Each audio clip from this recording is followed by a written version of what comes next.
સહેલા માપીએ. આજે આપણે ધોરણ 12ના સમાજશાસ્ત્રમાં 5 પરિવર્તનની સામાજિક અને સાંસ્કૃતિક પ્રક્રિયાઓનો અભ્યાસ કરીશું. તેમાં વિભાગ નંબર A નીચેના પ્રશ્નોના વિકલ્પ પસંદ કરો. પહેલો પ્રશ્ન, સામાજિક પરિવર્તન એટલે શું? ઉત્તર, રચનાત્મક ફેરફાર. 2. સાંસ્કૃતિકના તત્વોમાં આવતું પરિવર્તન એટલે શું? સાંસ્કૃતિક પરિવર્તન. 3. સંસ્કૃતિમાં મુખ્ય કેટલા પાસા હોય છે? ઉત્તર, 2. પ્રશ્ન 4. સાંસ્કૃતિકરણ માટે શ્રીનિવાસ સૌપ્રથમ કયો શબ્દનો ઉપયોગ કર્યો?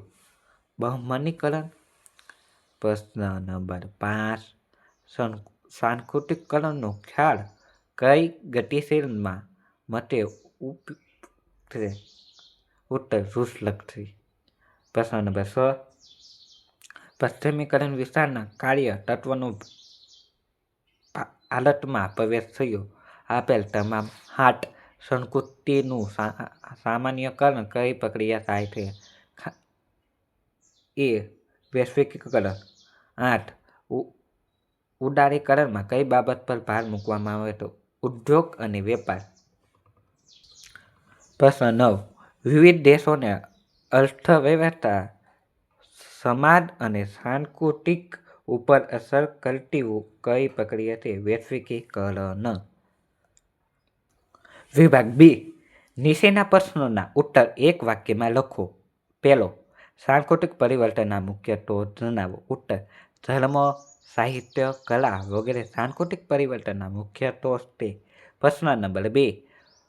ભૌતિક સંસ્કૃતિ કઈ બાબતનો સમાવેશ થાય છે? ઉત્તર, ભૌતિક સંસ્કૃતિમાં ફર્નિચર, યંત્રો, મકાનો વગેરે બાબતનો સમાવેશ થાય છે. 3. અભૌતિક સંસ્કૃતિમાં કઈ બાબતનો સમાવેશ થાય છે? અભૌતિક સંસ્કૃતિમાં ચિત્રકલા, નૃત્યકલા, જ્ઞાન, ભાષા વગેરે બાબતનો સમાવેશ થાય છે. પ્રશ્ન નંબર 4. સંસ્કૃતિકરણનો ખ્યાલ કોને આપ્યો હતો? ઉત્તર, સંસ્કૃતિકરણનો ખ્યાલ ડો. એમ. શ્રીનિવાસે આપ્યો. 5. પશ્ચિમીકરણ પ્રક્રિયાનો પ્રારંભ ક્યારથી થયો? ઉત્તર, પશ્ચિમીકરણ પ્રક્રિયાનો પ્રારંભ યુરોપિયન પ્રજાસત્તાકથી થયો. 7. વૈશ્વિકીકરણ જટિલ પ્રક્રિયા કેમ છે? વૈશ્વિકીકરણ જટિલ પ્રક્રિયા કહેવાય છે કેમ કે વૈશ્વિકીકરણ સાથે ઉદારીકરણ અને ખાનગીકરણ ગાઢ રીતે સંકળાયેલ છે અને પરસ્પર અસર કરે છે. તે વૈશ્વિકીકરણ કરતાં અને પરિવર્તન બંને રીતે અસર કરે છે. 8. ઉદારીકરણ શરૂઆત ભારતમાં કઈ સાલથી થઈ? ભારતમાં ઉદારીકરણની શરૂઆત ઈસવીસન 1951થી થઈ હતી. 8. પશ્ચિમીકરણનો ખ્યાલ શ્રીનિવાસે કયા પુસ્તકમાં આપ્યો? તેમણે પોતાના પુસ્તક આધુનિક ભારત સામાજિક પરિવર્તન નામના પુસ્તકમાં આપ્યો હતો. અને વિદ્યાર્થી મિત્રો, તમને ધોરણ 12ના મનોવિજ્ઞાન, તત્વજ્ઞાન અને સમાજશાસ્ત્રના બુકિંગ જોતી હોય તો કોમેન્ટ કરી શકો છો કે બુકિંગ જોતી હું તમને તરત જ તમારે પ્રશ્ન મોકલી દઈશ. પ્રશ્ન નંબર C અને વિભાગ C. નીચેના પ્રશ્નોના ટૂંકમાં ઉત્તર આપો. સામાજિક અને સાંસ્કૃતિક પ્રક્રિયા કઈ બાબત જોવા અને સમજવામાં ઉપયોગી છે? તે જોઈ શકો છો. પછી પ્રશ્ન નંબર 2. સામાજિક પરિવર્તન એટલે શું? તે સામાજિક પરિવર્તનનો ઉત્તર તમે જોઈ શકો છો. પ્રશ્ન નંબર 3. સંસ્કૃતિમાં કઈ બાબતનો સમાવેશ થાય છે? ઉત્તર, કલા, વિજ્ઞાન, યંત્રવિજ્ઞાન, તત્વજ્ઞાન, ભાષા, સાહિત્ય વગેરે. સામાજિક સંઘર્ષોના સ્વરૂપ, રચના અને કાર્યમાં આવતા પરિવર્તનનો સમાવેશ થાય છે. 6 પ્રશ્ન. ભાવજ્ઞાતિ માપદંડો કયા છે? તેનો ઉત્તર તમે જોઈ શકો છો. પ્રશ્ન નંબર 5. ઉદારીકરણ એટલે શું તેનો ઉત્તર પણ તમે જોઈ શકો છો. વિભાગ ડી નીચેના પ્રશ્નોના મુદ્દાસર ઉત્તર લખો. પ્રશ્ન 1 સાંસ્કૃતિકરણની વ્યાખ્યા સમજાવો. આ આપણે સમજાવી તમે જોઈ શકો છો મિત્રો.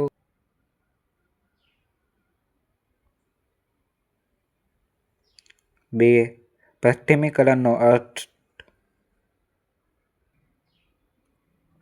પ્રશ્ન નંબર 3 વૈશ્વિકીકરણની વ્યાખ્યા.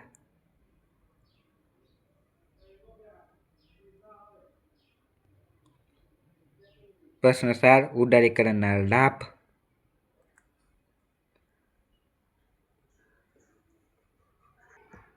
વિભાગ ઈ નીચેના પ્રશ્નોના સવિસ્તાર ઉત્તર લખો. આ પાસ માટે વિદ્યાર્થી મિત્રો આપણે ઈ વિભાગમાં પ્રશ્ન પૂછતા તો નથી, તે માટે આપણે કાયદામાં તેનું સોલ્યુશન જોવું. ફરીથી શું કરતો, આ પાસ માટે વિભાગ ઈ પ્રશ્ન પૂછાતા નથી, તે માટે આપણે કાયદામાં જોઈશું. પહેલો સાંસ્કૃતિક પરિવર્તનનો અર્થ આપી તેના લક્ષણ સમજાવો. તેમનો અર્થ બહુ લાંબો છે, આપણે વાંચતા નથી પણ તમે વાંચી લેવો. પછી અહીંયા તેમની વ્યાખ્યા પણ આપી. તેના લક્ષણ છે સંસ્કૃતિક કોઈ પણ ભાગ આપતું પરિબળ, સમાજની સાધનાત્મક વ્યવસ્થામાં થતું પરિવર્તન, સમાજની ધારાધોરણમાં વ્યવસ્થા થતું પરિવર્તન. 2 સાંસ્કૃતિકની પ્રક્રિયા પાસા ટૂંકમાં સમજાવો. તેનો ઉત્તર.